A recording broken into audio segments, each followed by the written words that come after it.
Hello and welcome to our studio show here in Bulgaria, Sevlievo, round 5 of the MXGP World Championship, where my guests this week will be Glenn Coldenhoff, Max Nagl and Steve Dixon. The weather so far this weekend has been pretty miserable, a bit wet, a lot of rain. The track is not in perfect condition, although it is drying out. A dry line is starting to appear. But before we talk to our first guest, Glenn Coldenhoff, let's have a look at what happened in MX2 a week ago at Arco di Trento.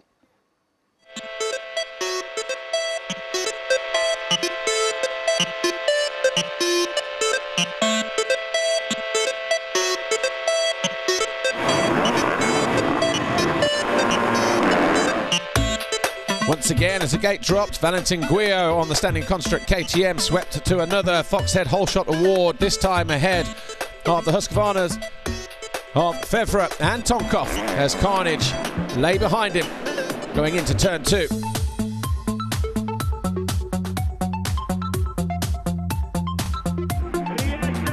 Guillot and Coldenhoff battled in the opening 2 or 3 laps. But it was Guillot who was just edging the advantage over the Dutchman on that yellow Suzuki as Horst Jonas came in at the end of the first lap.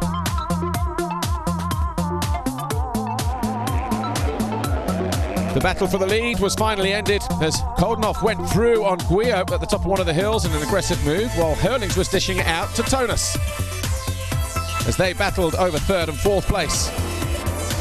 4-6-1, Roman Fevre proved a hard nut to crack. Jeffrey Herlings powered his way in pursuit of Glenn Coldenhoff, who was at that stage the race leader. The battle, though, was relentless between Herlings and Tonas. Herlings eventually finding a way through. Tonas found his way into 3rd place and was trying to master the hard, slick conditions. Glenn Coldenhoff on the Rockstar Energy Suzuki, though, normally favouring the sandy conditions, looked more at home than anybody in race 2 on the hard, slick surface of Arco di Trento, and was looking to pick up win number 2 in this 2014 season. The flag eventually fell to Glenn Coldenhoff. It was win number 2 in the bag for him. Herlings was 2nd, Tonas was 3rd, Guillot was 4th, and your overall Grand Prix was Jeffrey Herlings, Arnold Tonas and Glenn Coldenhoff. Valentin Guillot was 4th overall, picking up his best finish in MX2 as Tonas extends his lead at the championship over Coldenhoff. Herlings is now 3rd. So your podium then this weekend at the MX2 Grand Prix of Trentino. Jeffrey Herlings, Arnold Tonas and Glenn Coldenhoff. Jeffrey Herlings looking happy with his return from injury, but Arnold Tonas continues to hold the red plate after 4 rounds.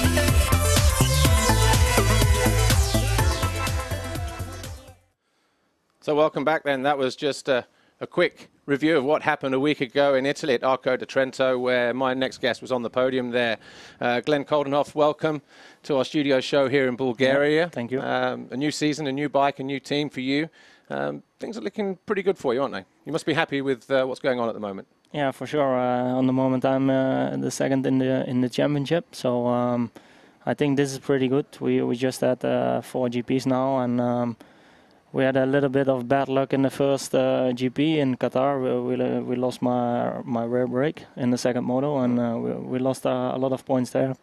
But yeah, all other 3 GPs I got on the box, so this is normally also my goal, and this is important to be there every weekend, and so far so good. Yeah, I was going to say 3rd in the first race in Qatar, then 12th, and I was going to ask you what happened there, but a broken rear brake. Was that early on in the race or midway through? I got a difficult in the beginning as well, but yeah, after I think 6 or 7 laps, you know, yeah, I felt I was going away, and you know, then it's really difficult, especially the corner after the pit lane, the really tight corner, and you know, you lose a lot of seconds there, and yeah, I was in the back of one big group there, and I just couldn't go in the front because yeah, I couldn't break out somebody, so yeah, I finished then I think 15 or something, and 7th overall. It's not where you wanted to be. Obviously kept you off the podium after such a good first race, but then you bounced back in Thailand, second and a fourth and second overall. How was that GP overall for you? Because it's pretty hot, wasn't it? But the track there looks like it's a nice place to ride. Yeah, for sure. It was really good. For sure, it was hot again. Not as hot as last year, but actually on the Sunday it was really tough again. I got a tough first moto. I got second there, but I got a really hard push it till the end by Tonus, and that makes it really hard. And also the second moto, I got pretty tired, and it was a tough weekend for sure, but yeah, I managed with a second and a fourth. I was just good for a second overall, and I was really happy with that. And then obviously back-to-back podiums, Thailand, Brazil. You took your first career race win in that second race. Just talk us through that a little bit, you know, that second race in Brazil. What was going through your mind? Were you nervous at any point, or were you just kind of pretty focused during that midpoint of the race, knowing that victory was just around the corner? I'm actually not. I messed it up in the first moto. I was in the back of Tonkov, and I decided to slow down a bit and to make another aggressive move. But then I jump way too far on a triple, and my handlebars go way in the front, and my clutch lever was going up, and you know that then you don't have the feeling anymore on your bike, and I felt really strange. So. Yeah, for a bad race finish in fifth, I was still good. And, you know, that second moto, I know I has to be there with the start, and I finally got that start there in the second moto, and directly go to the lead and lead almost all moto. And yeah, my feeling was good. How was the track in Brazil this year? Wasn't as wet as it was in the past? Or was it still a little bit difficult? You know, we are always scary about the weather there, and I mean, this year was pretty good. I think not a lot of rain, but the water was really bad. Yeah. And it was really tough in the beginning for sure. I mean, you know, big ruts, and it was pretty difficult. But in the end, in the races, was really good. And then suddenly you can't stop winning. Another win in Arco de Trento last week. You know, it's starting to become quite a habit for you now, isn't it, in this year? Yeah, I'm getting quite used to it. You know. In the first moto, I got a bad start, and it was really difficult to pass there because especially they made all track flat, and yeah, then it's make even more hard. And you know, I got finished in 8th, and then especially that second moto got a good start, and you know that then it's way more easy. I got a good battle with Guyot, and yeah, I was leading then after, I think, 20 minutes or something, and I was really pushing till the end. I thought that Jeffrey and Tonus were coming fast, and also made some really big mistakes in the last couple of laps. So that makes me a bit nervous, but you know, I pushed really hard till the end, and finally came there out with another win.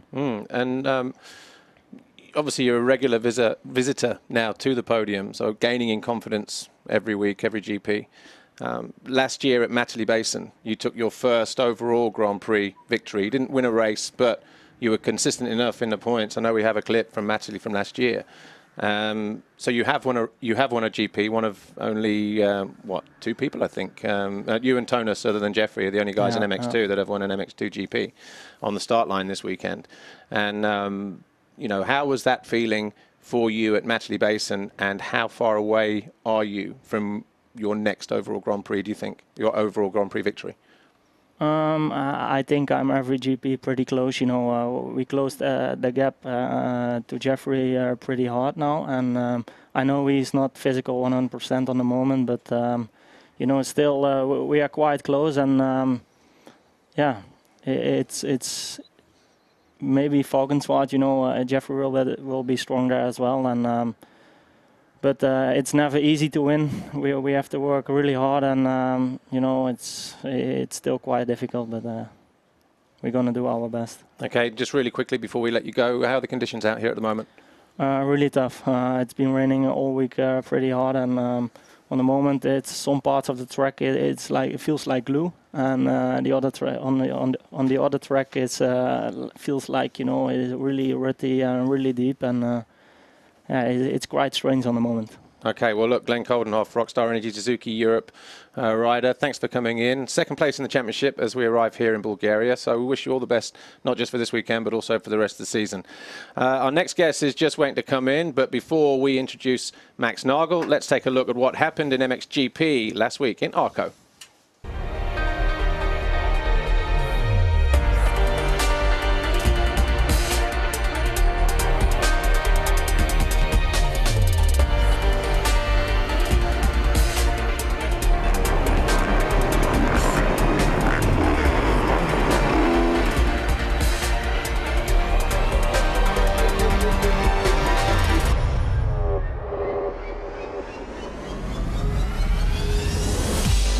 When the gate dropped in MXGP Race 2, once again it was the number 21 Monster Energy Kawasaki of Gauthier Paulin that swept through turn 1 and grabbed that Foxhead Whole Shot award.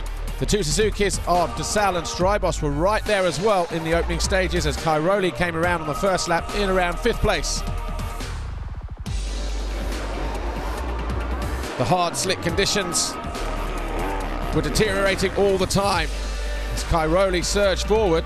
Gauthier Paulin was suffering mechanical problems. A puff of smoke from the left side of the machine in the early stages of the race would eventually spell disaster for the Frenchman.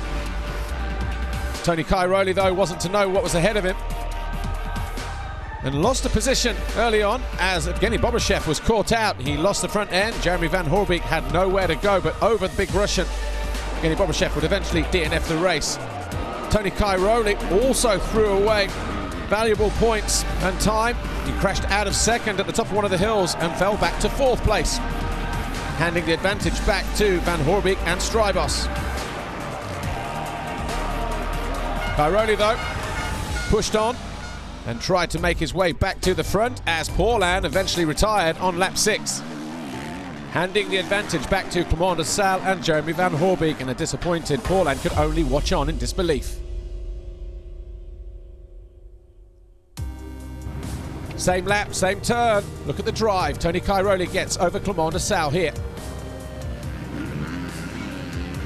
And Clément De Salle, though he was in the driving seat as Tony Cairoli tried to make amends for that early mistake.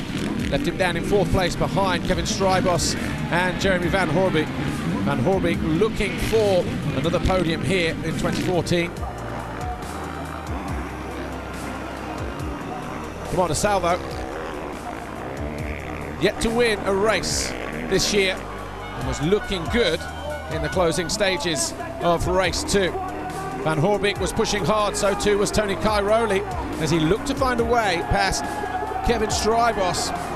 Thought he made it stick here, so did the teammates. But in the end, it wasn't enough. De Salle won the race, Van Hoorbeek was 2nd, Strybos was 3rd. And your overall was 3 Belgians on the top steps of the podium. De Salle from Van Hoorbeek and Strybos. Cairoli, though, still leads the championship. De Salle now 2nd, Van Hoorbeek 3rd. But for the first time in 2014, Clément De Salle wins a Grand Prix in MXGP, but Tony Cairoli still leads going into Bulgaria round 5.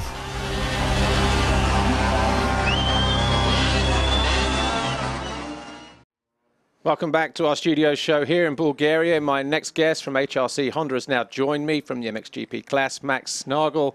Welcome to Bulgaria. Before we start talking about 2014, I just want to talk a little bit about last year, because obviously there are going to be comparisons, but 2013 was really a year you want to forget, wasn't it? Starting in Qatar. Just tell us a little bit about all the background there. Yeah, it was quite difficult going to Qatar. Had a good preparation in the winter, and then just got that food poisoning there, and was in Thailand. I could do nothing. I had to stay there in hospital, and then the season started already in a bad way. And to recover from food poisoning was quite difficult because it was 8 weeks of training, and then you have to catch back, and it was really difficult. And from that side of things, you know, we can relate that to almost a bike being down on power, and you're always trying to play catch up. Is that kind of how it felt for you, being so weak physically? Yes, we have done also a lot of testing to help me, but you know, to make the setup for the bike for my weak moment I had, you know, for my body, because I was really tired all the time. But in the end, it was going better and better. And now last winter, I had a really good preparation. Now I'm feeling 100% fit again. I was going to say, 12 months later, a complete transformation. You've just taken the coin and flipped it. Great start to the season, of course. You must be really happy with where you're at the moment. Yes, the winter preparation went so good. No sickness, no injury. That's always the most important thing. And then with the Japanese now, with HRC, we've done a lot of testing, first in Japan, then they come over to Italy and Sardinia. And we could always improve the bike step by step and make it better. So I'm really happy now in the team, and the riding is going well. Obviously, couldn't have gone off to a better start in Qatar. First win of the year, you came home with it. How important was that for you after the year that you had last year with the extra effort now from Honda? And is there more pressure attached to that? And, you know, getting this win here, has that taken some of the pressure off, do you think, a little bit? Yes, for sure. Also 2011 and 12 was a quite difficult year for me. So it was a long time I've been off the podium. And the preseason this year, I was taking it pretty easy. Also from Honda HRC, they said don't take any risk on the preseason races, just riding on 60-70%. So but then you don't know really exactly where's your level, how fast you are. And then in Qatar, it was the first time I was riding aggressive and pinned the throttle. And then I could make the win in the first heat. So then it was like big stone drop off my shoulders, and I was so happy. And then fourth in the second race, you got on the podium, second overall. That was your first podium since August the 19th, 2012. So from that side, you know, like you say, a massive weight off your shoulders. But how cool was it just standing on that second step of the podium at the first round, as we said, with all the extra things that are going on at the moment in HRC? Yes, it was really special because, yeah, like you said, it has been a long time I've been on podium. Then the trouble I had last year, and this year I make it all different way. I also bring my own food. So then the feeling on the podium was even more important. And also it was the first podium since a long time for Honda HRC, for the team, for everyone. So it was like just a special moment. You're feeling okay now, but last year when you were having your problems, you took some time off, you missed some races to be ready for the Motocross of Nations at Teufelstal. Although you had a great final race, you know, where you were pushing, you were leading the race there. Do you think maybe you came back too early, or, you know, were you feeling a little bit tired after the Nations, and do you think that maybe set back your recovery a little bit in preparation for this year, or do you think you've had enough time to recover now? I think almost everyone, if is injured or sickness, he come back too early, because we always want to be back on the bike and want to race. For sure, you should rest a bit more, but sometimes it's not possible. You need to race, and but still, it was good timing we had. Yeah. And obviously this year, I guess, being back up the front end, mixing with them, you know, with the top guys, and of course you are still one of the top guys here. But after last year, where you were maybe fighting for most of the time 5th, 6th, 7th, 8th, because you were so weak, to be battling at the front obviously has to, you know, be a great feeling in terms of how you approach the weekend. Because I know what it's like when things are wrong and you're not happy. It's very easy to get a little bit down. But when you are second or third or fourth in the championship, you arrive knowing that that extra motivation is enough of a half a second reaction or a split second on the start and all this kind of thing. Maybe that extra 10th in the corner for the time training sessions. Do you find that now? Is that where you're at? Yes, and especially in the training during the week. I'm more motivated now because I know I have the speed to go with the top guys. And then for sure I'm training really hard in the moment and try to make my best also in training to improve my riding, to going with other guys to have the same speed. And I'm working really hard in the moment to always stay on that high level. It's quite hard, it's difficult, but it's a much better position, and I really enjoy it now to ride. Your last Grand Prix victory came here in 2010 when it was the opening round of the championship. You walked away with the red plate. How far away are you maybe from winning a GP? You won a race already this year. You've been on the podium already in Qatar. Haven't been on the podium since, but you're not far away. You know, what is it? What are we going to need from you for you to be standing on the top step of the podium, maybe here or next week or 2 weeks' time in Valkenswaard? The first thing is I need better starts. Yeah. Because if you're not immediately with the first guys on the start, then they are gone. You cannot catch up anymore. It's so difficult. And that's the main thing, to have always good starts. And we are a bit struggling in the moment with this. We're still trying hard. We have always testing to improve the bike for starts. And we already make progress. Arco was going not so bad. I was 2 times top 5 on the start, and that's the main. Then just you need to get the flow, let's say, and then just ride like I had there. It was just a perfect weekend. Back in 2010, weather conditions absolutely perfect, but yeah, a little bit more difficult today. We had rain on Thursday when we got here, rain yesterday, on and off. We're not sure if we're going to get rain today on Saturday, but you know, the conditions this morning weren't as bad for you guys in MXGP and MX2 because we had the 125, 250 and the 300 European classes to help create some lines and spread some of the mud across the track. So it could have been a lot worse, couldn't it, conditions, had you have gone out first or second as opposed to the last practice session? Yes, sure. When we've been on the track, it was still difficult, but was okay to ride. But I think now during the day it will get more worse, the track, because now the line and the ruts coming hard because we have a lot of wind going, and then makes really difficult to struggle with the bike if the ruts getting from soft to hard. But I think tonight they will do a lot of work on the track to make it good for tomorrow. Obviously the FIM and the organisers have the power to change the schedules if it's wet. And are you in favour of that? So had we have started on the normal schedule and had all the sessions, the track would have been really beat up. We would be finishing around 6 o'clock this evening. Then there's maybe not enough time to prepare the track. So when they change the schedule like this, even though you have one free practice and time session combined, do you feel that maybe going into the qualifying race this afternoon, you could have done with a bit more time on the bike, or with the conditions you don't mind, and and how do you then think about the qualifying race? Is it just to get through it, or how does it work?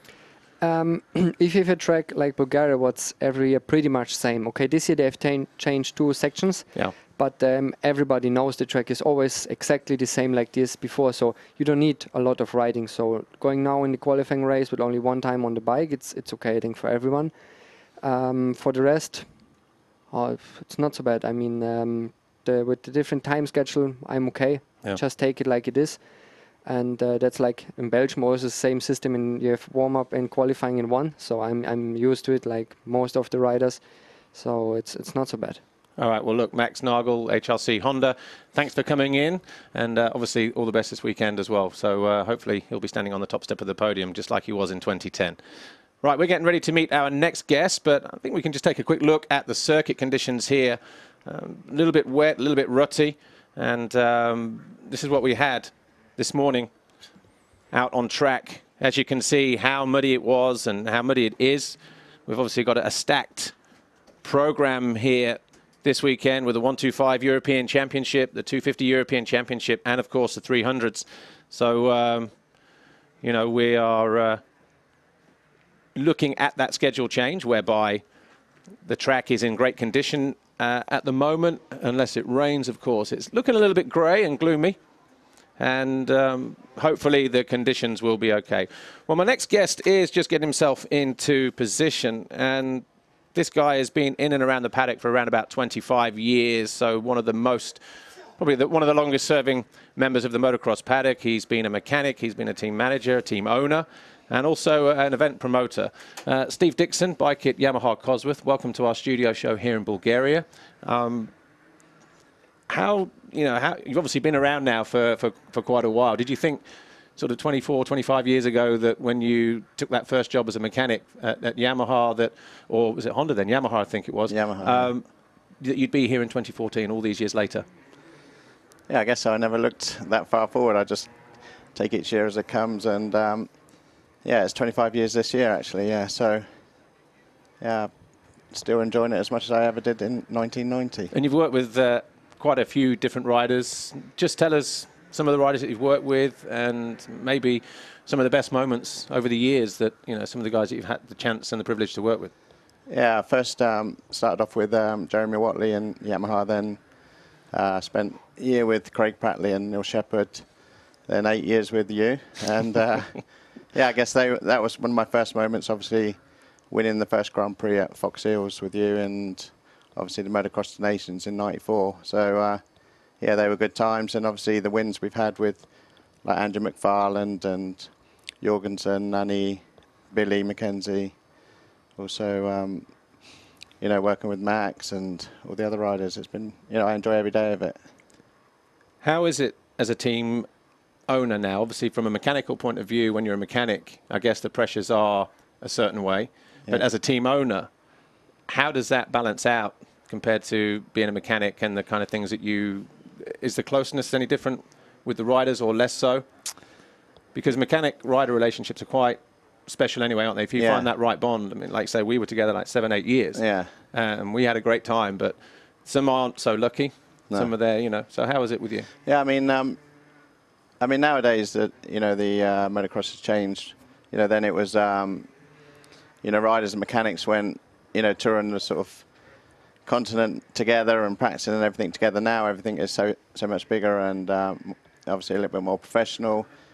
There's riders fly a lot more, and so you're not together as much anyway. But this was the one focus that we wanted to do this year with Max, because he lives locally, that we want to spend a lot of time with him, which which we do, and that's sort of made a big difference. Sort of taking it back to old school, really.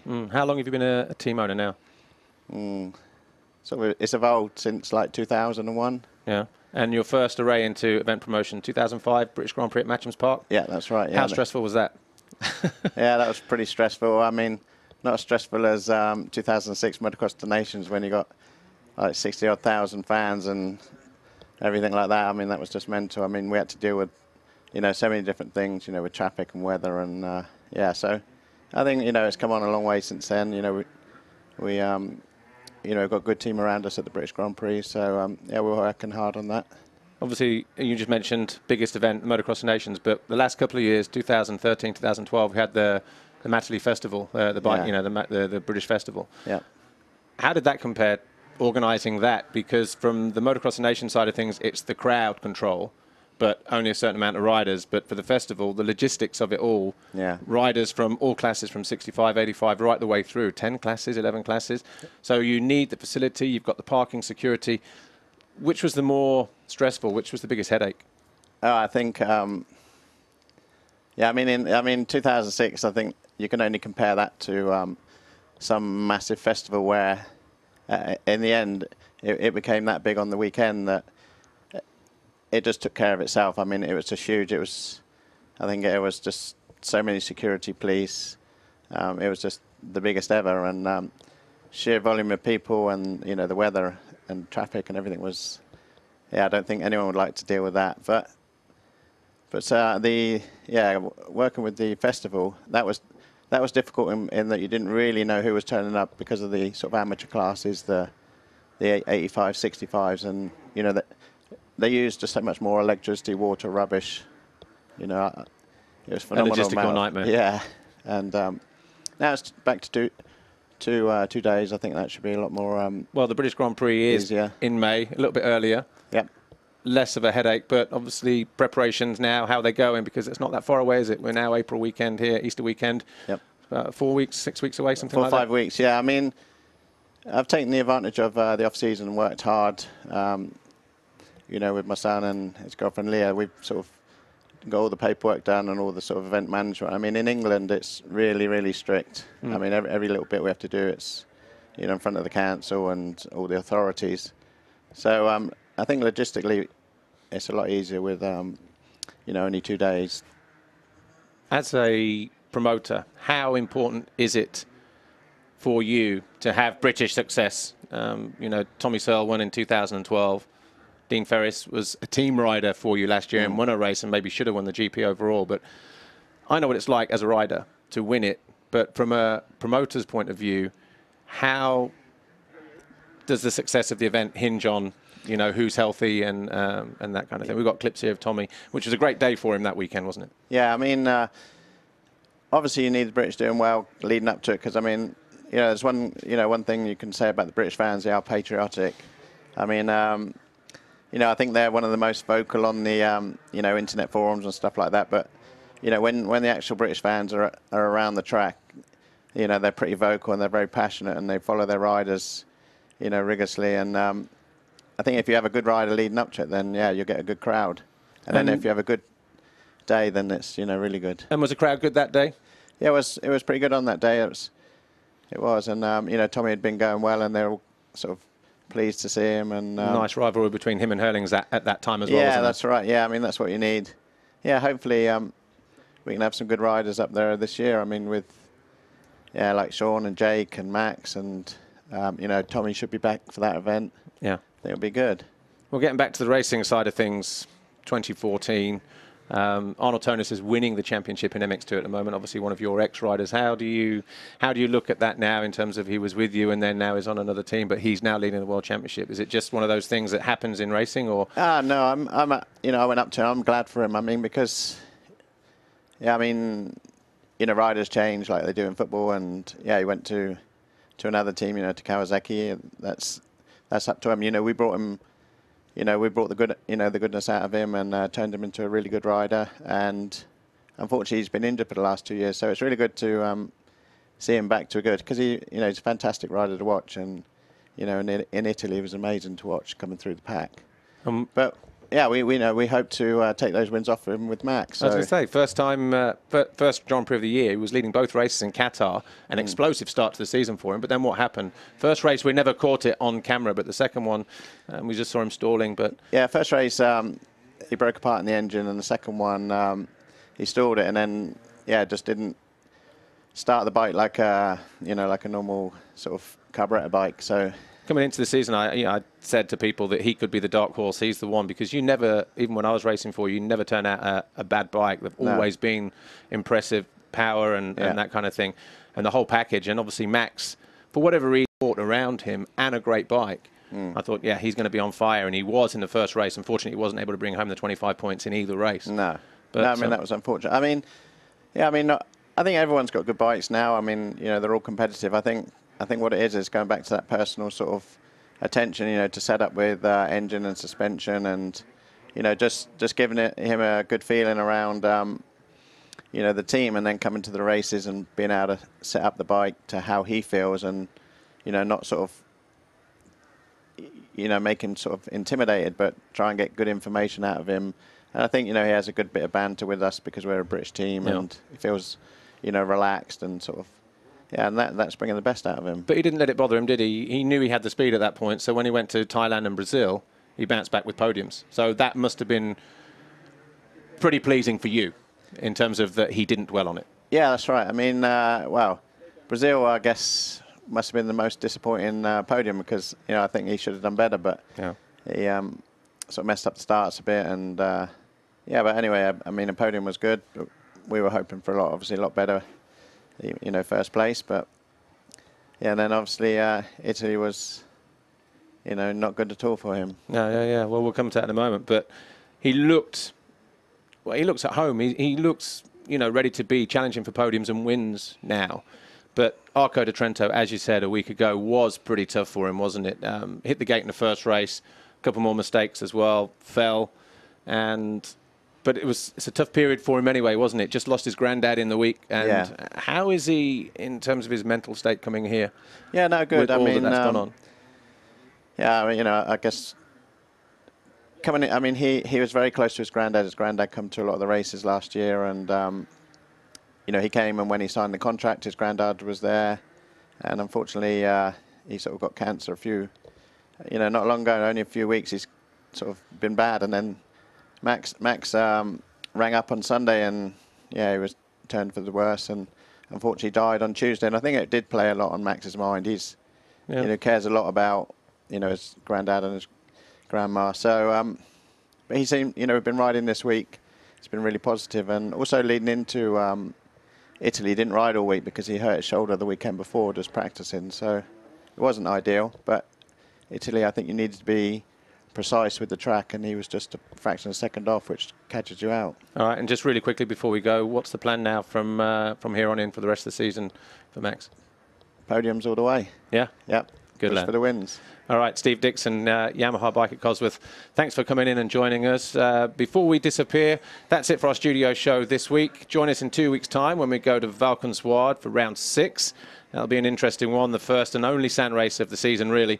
But to play us out, here's what happened here in Sevlievo 2013 in the MX1 class, now MXGP, of course. Thanks for watching. We'll see you in 2 weeks. Bye for now.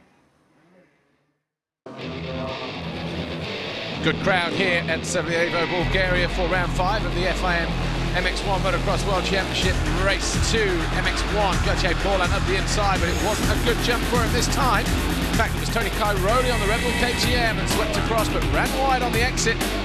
So too did the Suzukis, and that opened the door for Gauthier Paulin as he swept aside and headed off into the lead. It was Paulin, the two Suzukis after Sal and Strybos, but Tommy Searle wasn't so lucky. He fell from 7th position on the second lap, but he ran right into the side of Gonçalves. Paulin left the door wide open. That allowed Cairoli to go through on lap 4. Cairoli then was in a comfortable lead, always around 2 or 3 seconds clear of Gauthier Paulin, our winner from race 1. Max Nagl and Devin Philipparts were having their own little battle to see who would come out on top in the battle of the Hondas. Eventually it would go to Max Nagl, but not for long though, because Nagl made a mistake and dropped down to 11th by the time the checkered flag fell, so it would in fact be David Philipparts. Bad day for Xavier Bourg. Crash in moto number 1 and a DNF in moto number 2. Not the best way to mark his 100th Grand Prix. Tony Cairoli in the driving seat. 21, Gauthier Paulin was there or thereabouts, hanging on to the back, waiting for Cairoli to make a mistake. Of course, that never came. But Gauthier Paulin knew that if he was sat there, he would win the overall Grand Prix. Commander Sal on the Rockstar Suzuki, and 22, his teammate, Kevin Strybos, were having their own private battle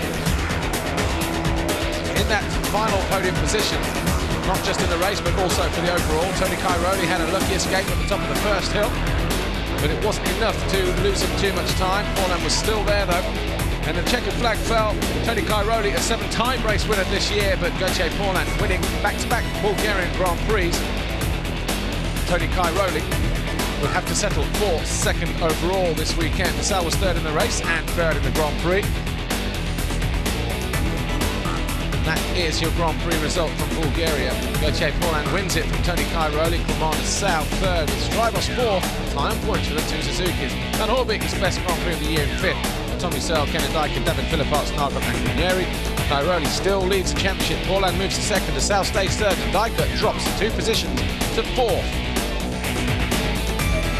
So not a good day for the big Belgian, but great day for Gauthier Paulin, the 1st and the 2nd. Ruben Petkov handing him his winner's trophy this weekend, but Tony Cairoli picked up another red plate as we head to round 6 in Portugal.